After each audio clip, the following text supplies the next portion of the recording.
রাসায়নিক সারের ব্যবহার কমিয়ে মাটির উর্বরতা ফিরিয়ে আনার লক্ষ্যে পূর্ব মেদিনীপুরের অর্জুননগর গ্রাম পঞ্চায়েত অফিসে অনুষ্ঠিত হলো একটি প্রাকৃতিক কৃষি কর্মশালা।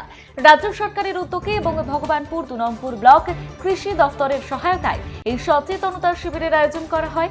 কর্মশালায় উপস্থিত ছিলেন ভগবানপুর 2 নম্বর ব্লকের বিডিও অঙ্কিতা উপাধ্যায়, ব্লক কৃষি আধিকারিক ডক্টর পীযূষ দাস এবং পূর্ব মেদিনীপুরের কৃষি বিজ্ঞান কেন্দ্রের বিজ্ঞানী ডক্টর সাগর তামাং।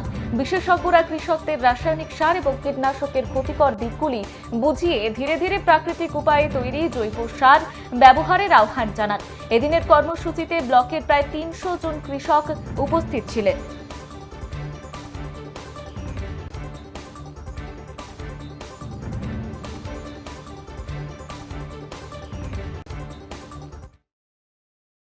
বাবার সঙ্গে গেছিলাম, তো আগামী প্রজন্মে যাতে ছেলে মেয়েরা মন্ত্রী উনি আসবেন, মন্ত্রী সাহেব একটু রাস্তাটা আছে, উনি চলে কর্মশালা গতকাল রাজ্য জুড়ে করেছে, আজকে ভগবানপুরে আপনি এলেন, কি বলবেন? কর্মশালা আমি ভগবানপুর বিধানসভা পটাশপুর বিধানসভার ব্লক অফিসে আয়োজিত আমরা এগুলো ব্লকের তো উদ্যোগে আয়োজিত এই কর্মশালায় উপস্থিত হচ্ছি। কৃষকরাও স্বতঃস্ফূর্তভাবে এসছে।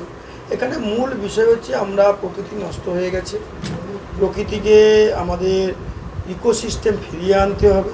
তার জন্য আমরা কৃষকদের সতর্ক করা, তাদেরকে আলোচনার মধ্যে নিয়ে আসা, কিভাবে প্রকৃতিকে ফিরিয়ে আনব, কিভাবে ন্যাচারালভাবে আমরা আমাদের কৃষি সম্পদকে বাঁচাবো, আমাদের যে প্রোডাক্টগুলো উৎপন্ন হচ্ছে কৃষিজ সম্পদ সেগুলোকে যাতে রাসায়নিক সার ঔষধ প্রয়োগ না করে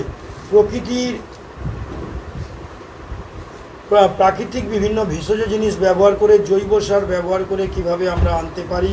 সেখানে চাষের কথা যেরকম আমরা বলবো, তার সঙ্গে গরু, ছাগল, ভেড়া, মেষ পালনের মধ্য দিয়ে, আমাদের মুরগি, হাঁস পালনের মধ্য দিয়ে আমরা জৈব সার উৎপন্নের মধ্য দিয়ে জৈবিকভাবে আমাদের কৃষিটাকে এগিয়ে নিয়ে যাওয়ার কথা কৃষকদের বারে বারে বলা হয়।